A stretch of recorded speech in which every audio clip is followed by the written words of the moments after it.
All right, this will be a quick video on diagnosing a power wheels, why it won't work. Found this on the side of the road. Somebody in the neighborhood was getting rid of it. Brought it home, had a battery, pressed the gas pedal, didn't work. So first thing I did was the battery. I tried to get 12 volts or 20 volts to the battery connector. I cut off the existing one. Made sure I got a positive and negative. Hooked up a little battery I have in an adapter. Gave it voltage, pressed the gas pedal, didn't work.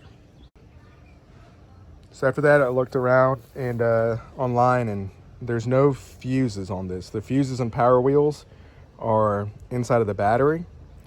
So I knew it wasn't a broken fuse because there's no fuses to replace. So next thing I did was I went to the seats, unscrewed 1, 2, 3, took the seat off, and checked to make sure there wasn't any burnt wires or anything here. The motors look okay. They don't look like they're burned up or anything. I don't know if they work or not, but there's nothing visually wrong with them that I can tell. So then I unscrewed this panel and pulled this out. This is a switch that controls forward and reverse. So you can pull this out and unscrew these screws here and open this up. I didn't know what this looked like. I didn't know what was in here. It's just switches. So there's not really anything inside of here, but these, whatever these are on the back, I looked at and I don't know, they look fine. I don't know if they work or not, but not worried about them now. But they looked okay. They weren't burnt out or anything. So the last thing I wanted to check was the mosquito pedal switch, which is right there. And so on this model, the Jeep, you actually have to flip it over and push these little tabs out from the other side. So I just got a screwdriver and pushed on these tabs, and it finally popped out. And then you can unscrew this pedal. Once you pop this out, you gotta unscrew this first. And then you can flip this over, unscrew here, takes the pedal off, and I think this switch is broken. The reason I think the switch is broken is because I take my voltmeter, check for voltage. I know I'm getting 20 volts here.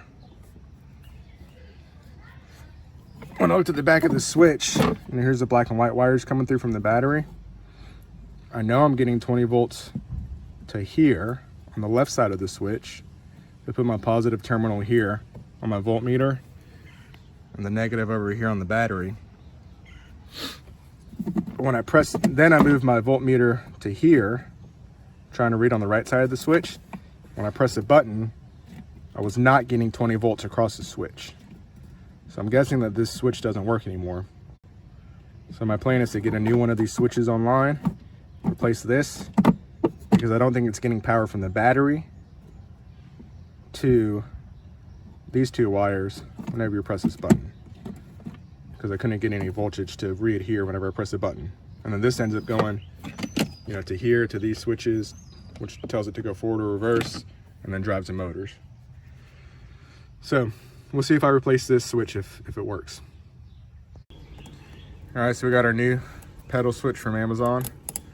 So it looks like I need to somehow get the old one off. So I'm just gonna try to pry this white piece off. Yeah. All right, this centerpiece here, you can just pull on this and it pops out. And so it gives you much more room to work. So I think I gotta pull these connectors off first. All right, managed to pull that off. So now I need to get this switch out from here so they can just squeeze here and it pushes out, I believe. Just gotta squeeze the sides right here. New switch just slides into place, and then you just reconnect these, and then we'll test it out. Yeah. All right, so I got that plugged back in. I put the pedal back on, put a battery in, and it works. Daddy, well, he said that it's his. Now, yeah, it's for y'all to share. So now I'm going to put all this back together and get my Ryobi adapter, which I bought here, onto here.